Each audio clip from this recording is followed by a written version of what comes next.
And the president has made clear that it's a priority to do everything we can to ensure women in Texas have access to health care. I noted that the Department of Justice announced a step that they were taking on Monday.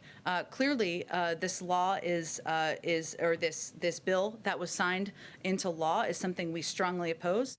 That was White House Press Secretary Jen Psaki reacting to reporters' questions about the new Texas abortion law that recently went into effect. It prohibits abortions once a fetal heartbeat is detected, but leaves enforcement up to citizens who can sue the abortionists. Given the opposition from the White House and across the country, will the state law stand? To discuss all of this and more is the Lieutenant Governor of the great state of Texas, Dan Patrick. Dan, thank you for being here. This heartbeat bill went into effect September 1st. It became the state law. Tell us about the construction of the law. It empowers citizens to enforce rather than the state. So it's a great question, Raymond, particularly about how this was constructed, because other states, I believe 13 to 15 states, have passed a heartbeat bill, and they've all either fallen in court or they haven't gotten very far in the process and become law. And it was because those states had state enforcement and criminal penalties. So with some very bright legal minds, along with our staff and Senator Brian Hughes, who carried this bill for us, we constructed a bill that said we're going to remove the criminal penalties, remove the state enforcement. Rather, we're going to leave it up to citizens to sue a doctor for up to $10,000 if they perform an abortion after they've detected a heartbeat. That bill actually passed, Raymond, which is interesting in all of this, passed back in April out of the Senate. I'm president of the Senate, and so we brought it to the floor in April. We passed it. It got through the House, I believe, sometime in May. And then laws that don't have two-thirds vote, we didn't have two-thirds vote, but we had a majority, of course, don't become law until September 1, as opposed to immediately. So this bill has been around for months, and the left never said a word about it. The pro-abortion crowd never said a word about it. And suddenly, when they realized it was becoming law on September 1, they were flat-footed, and they said, my goodness. And it's like they didn't even know that law was going to come into existence. And then they immediately went to the courts. The Supreme Court upheld that the law could go into effect on a 5-4 vote. Roberts joined the liberals on that bill, but the 5-4 conservatives let it stand. And so since then, Raymond, abortions have almost stopped in Texas. Planned Parenthood has, anecdotally, we have the reports from around the state, they've shut down in terms of the abortion clinics. Doctors are afraid of getting sued, and that's really the secret of this bill that has caught the Biden administration and the left totally flat-footed on what to do about this case. Now, I'm sure there are going to be other lawsuits brought in the future, but for now, that law stands, and abortions have pretty much stopped for any child with a heartbeat that's detected. Well, the Biden administration intends to sue the state of Texas this week over this Texas abortion ban. Why do you think the law has created such an uproar across the country? And more importantly, what are you hearing from your constituents? Yeah. So obviously, everyone who supports life, and many Texans do, many Hispanic Texans, which we will soon be a majority minority state in terms of Hispanic voters, they are very pro-life. And of course, all of our supporters it's almost like in disbelief a little bit. Like this bill, I call it a little bill, a little miracle, a little God's miracle of just a different way of approaching this issue has stopped abortion in Texas. So obviously, on the other side, it's been pretty mean and nasty so far, and that's to be expected. But we're standing firm. You know, I've heard some people say, Raymond, that, well, 6 weeks is too soon, and that's about when the heartbeat is detected.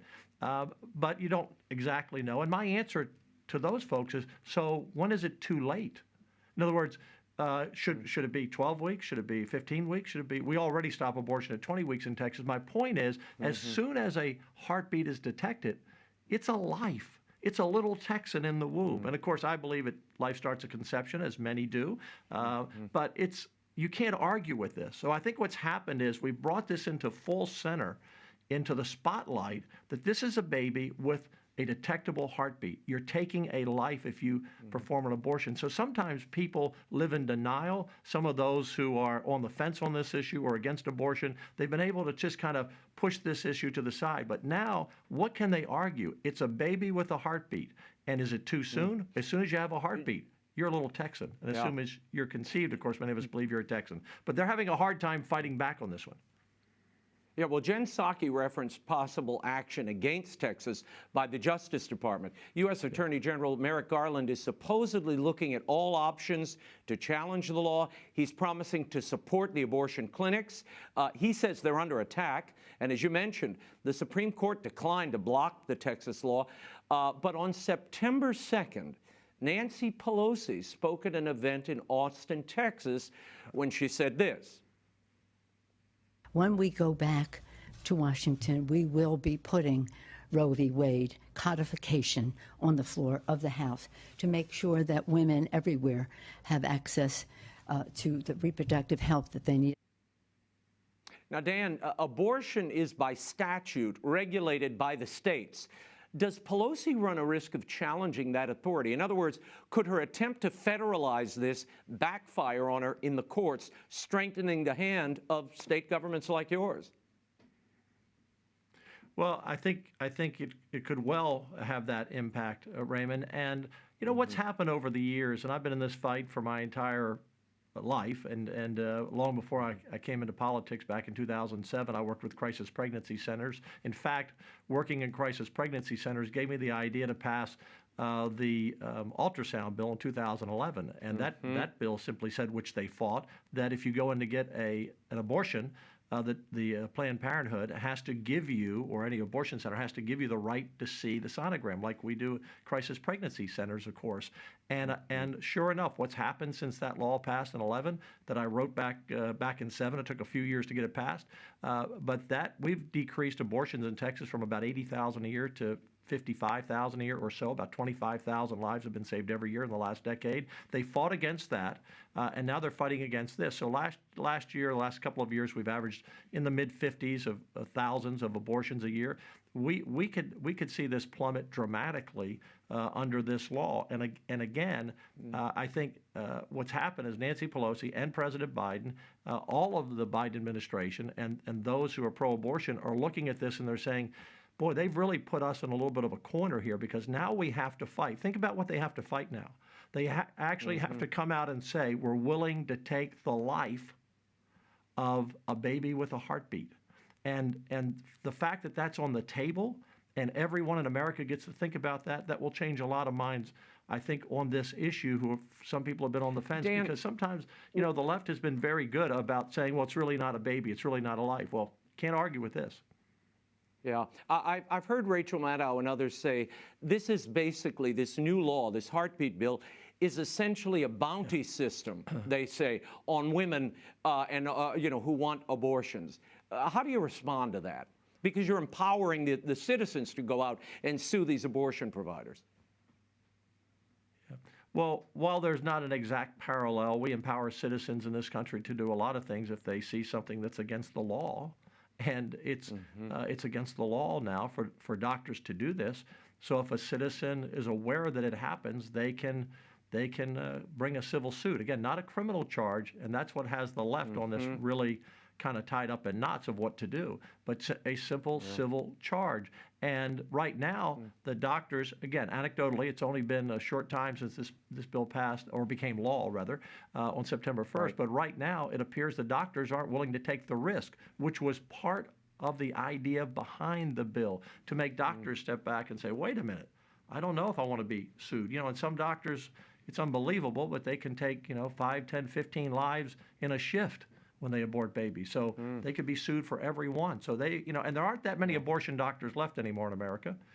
So because some have just come to the fact over the last 40 or 50 years, it's the wrong thing to do. But now those who still perform it are sitting back and saying, wait a minute, I can be sued. No action against the mother, just action against the doctor. It's against the provider. It's the abortionist here that is the target of the lawsuit. Right. Is this law strong enough to withstand the court review here? Jonathan Turley said the other day, Dan, he believes the courts might eventually strike it down. Your thoughts? Well, I'm not an attorney, although as president of the Senate dealing with so much legislation, I feel like I have a degree in the law, but I have a great team of attorneys, and every bill that we pass, we put it through, our scrutiny, and other lawyers have looked at this, And we believe it is a strong law. We believe it will withstand future lawsuits that are brought against it. And I'm sure there will be future lawsuits. And we will have to see what the court decides. But for right now, I've always looked at my job, first of all, as just a human being, to protect life. First and foremost, that's what we should do. And I know all of your viewers watching believe in protecting life. So I can't, and then as an elected official, take that view and turn it into legislation, because I think any society that just kills innocent babies in the womb, millions and millions of millions, that's not a society that can prevail and can last the test of time. And so my job is to pass the laws. I'll leave it up to the courts, the lawyers, and the judges to decide. But we believe this is sound. And the fact that, again, the left is just hyperbolic over this at this point. Heaven forbid we're saving lives. Heaven forbid we're saving lives. I mean, that's what they're saying. Wait a minute. No, it's too soon. Well, again, when is soon enough? When is too late? Are they going to start saying, well, we'll compromise with you, and let's not have an abortion if a baby has a heartbeat after 10 weeks or 12 weeks. No. Once you have a heartbeat, you're about to be born in the image of God. And when you stand on the left and the pro-abortion crowd challenging God, they're going to lose in His court. I'll guarantee you this: they'll lose in God's court at some point, no matter what happens here in the courts in the country. We believe it's strong.